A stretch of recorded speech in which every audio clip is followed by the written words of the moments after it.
Бул ыы басылбай жаткан үйдө 2 айдан соң той болмок. Тилекке каршы 29 май күнү Баяман Абдрахманов Көкташ айылындагы аялдар менен жаш балдарды коопсуз жайга алып чыгуу үчүн барган. Бирок үйгө анын жансыз денеси келген. Бул үй 6 айдын ичинде 3 жакынынан ажырады. Эки баламдан айрылып отурам мен азыр. Акасын угуп калыптыр. Апа Баяман каякта дедилер. Баяман уякта деди, билбептир.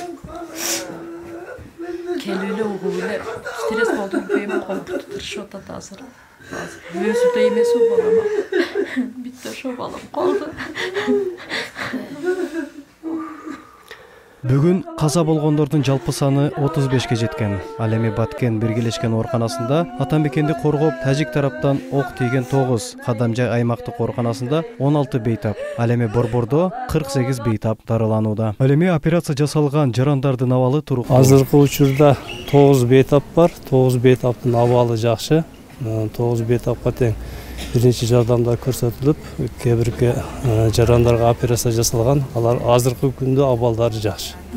Бишкектен жана Жалал Абад, Өзгөн, Талас общий 81 врач келген.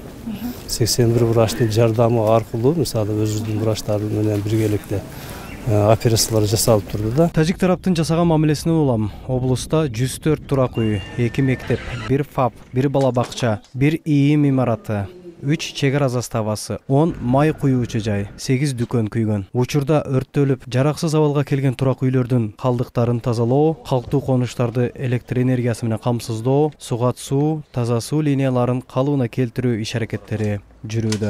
Аймакта абал турукташкандыгына байланыштуу өз калоосу менен үйлөрүнө кайтып жаткандагы жарандар бар.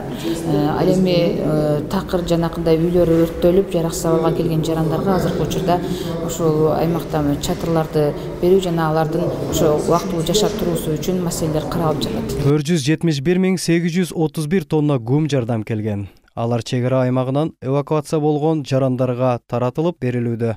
Продуктага муктаж боюнча заявка берет, ошону биз комиссияда карап туруп бөлүп беребиз. Анан эфирден пайдаланып, жалпы кыргыз элине, ушу облус жетекчилигинин аттан, элибиздин аттан ушундай кыйын мезгилде көмөк көрсөткөндөр үчүн чоң ыраазычылык билдиребиз. Баткен районунда 20.131, Баткен шаарында 5.770, Лейлек районуна 26.288, Кадамжай районуна 5.565, Сүлүктү шаарына 2.647 жаран көчүрүлүп келинген. Салам медиа, Баткен.